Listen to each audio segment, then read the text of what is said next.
মাহফিলে উপস্থিত বাংলাদেশ জাতীয়তাবাদী দল বিএনপির রাজীবপুর উপজেলা শাখার সম্মানিত আহ্বায়ক আজকে প্রধান অতিথি হিসেবে উপস্থিত রয়েছে।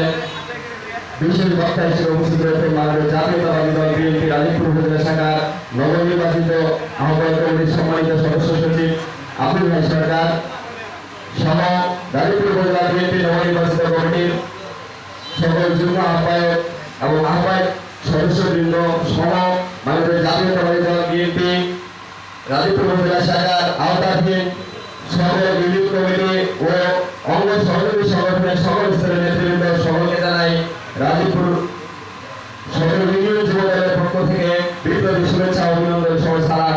আসসালামু আলাইকুম। সংগ্রামী নেতৃবৃন্দ, আমাদের জিয়া সাইবার ফোর্স একটি সামাজিক সংগঠন, স্বেচ্ছাসেবী সংগঠন, কিন্তু স্বেচ্ছাসেবী সংগঠন হয়ে সামাজিক সংগঠন হয়ে এটি একটি অনলাইন যোদ্ধা হিসেবে কাজ করেছে বিগত ফ্যাসিস্ট আমলে।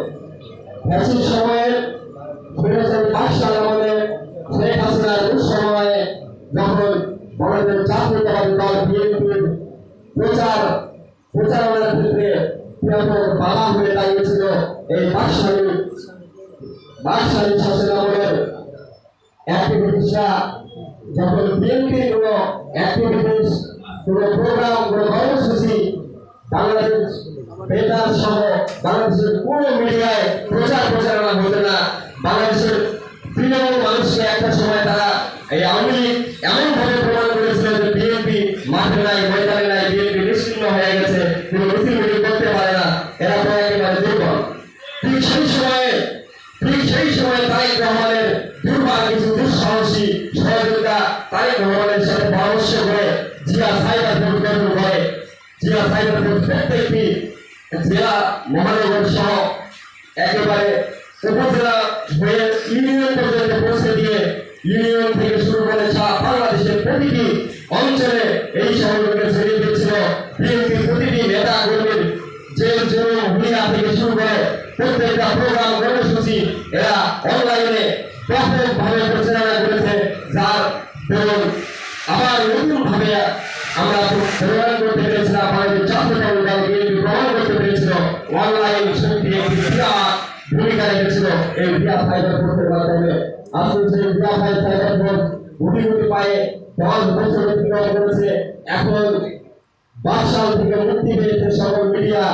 এখন হয়তো জিয়া সাইবার ফোর্সের গুরুত্ব এটা কমে যেতে পারে, কিন্তু দুঃসময়ে এই জিয়া সাইবার ফোর্সের নেতা আমাদের জিয়া সাইবার ফোর্সের সভাপতি খুরশিদ আলম, সাধারণ সম্পাদক শামীম সহ তাদের নেতৃত্বে রাজীবপুর উপজেলা জিয়া সাইবার ফোর্স যে দুর্বার ভূমিকা রেখেছিল। আপনাদের প্রতিটি কথা, প্রতিটি প্রোগ্রাম কর্মসূচি এরা যেভাবে পুলিশের ভয় উপেক্ষা করে, আওয়ামী লীগের রক্তচক্ষুকে উপেক্ষা করে সারা রাজীবপুর সহ কুড়িগ্রাম জেলা এবং কেন্দ্র পর্যন্ত পৌঁছে দিয়েছে আমাদের প্রোগ্রাম কর্মসূচি। সেই দুঃসময়ের কথাগুলো আপনারা মনে রাখবেন এবং তাদেরকে সহযোগী হিসেবে রাখবেন। আজকে আমাদের প্রোগ্রাম কর্মসূচিতে অনেক সাংবাদিক থাকে, তারা আমাদের প্রোগ্রামগুলো কাভার করে, অনেক ওই সময়ে থাকতো কিন্তু তারা প্রোগ্রাম কাভার করতে পারতো না। সেই সময় দুঃসময়ের যারা হাতিয়ার হয়ে দাঁড়িয়েছিল আপনাদের প্রোগ্রাম কর্মসূচিতে, তাদেরকে আপনারা সাথে রাখবেন,